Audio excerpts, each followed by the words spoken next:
Do you want to close your hot tub for winter? Let me show you how to close a hot tub for winter outdoors. First step, empty the hot tub by whatever is your preferred method. I've done 2 videos on emptying the hot tub, one pumping out and one using the drain. I'll link to those in the description.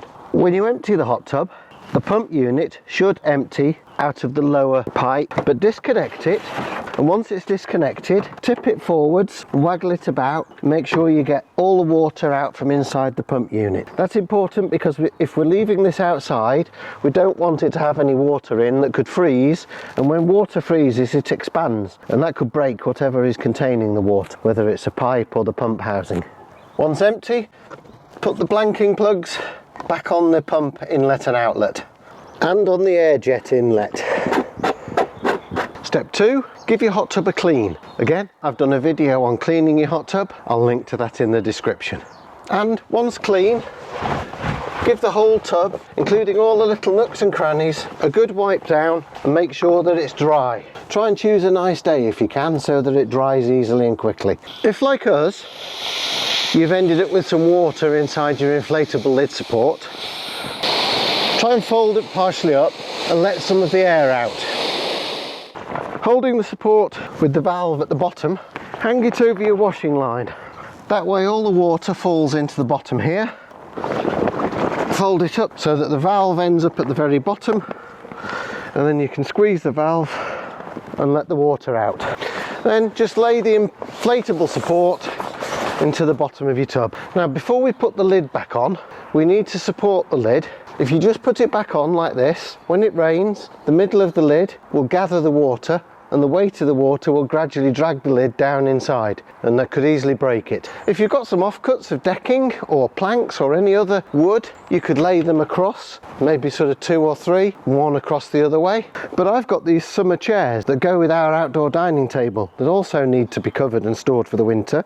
So I'm putting 4 of these in a cross pattern inside the tub, along with the pump unit in the middle. When you put the cable in, make sure to keep the RCD and the plug off the floor of the tub, just in case any water does get in.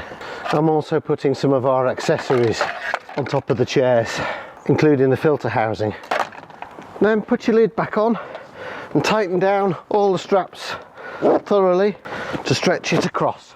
And the chairs inside, or the wood, will hold the lid up and support it if it gets water on top of it from rain. You'll still get perhaps some little puddles, and you may need to brush them off occasionally, but at least it won't just form a great big round puddle that weighs it down.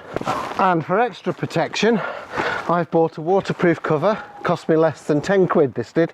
It's the sort that's got a silvered surface on one side, black on the other.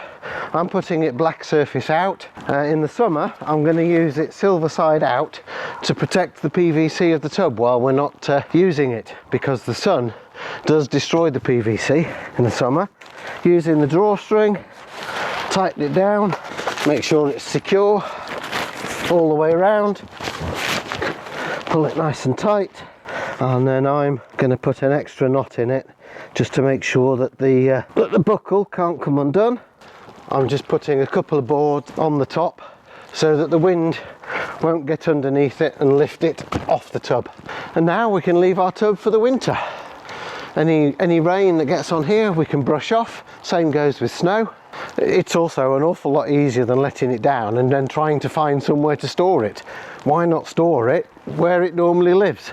If you got value from this video, please consider supporting the channel, and I shall see you next time.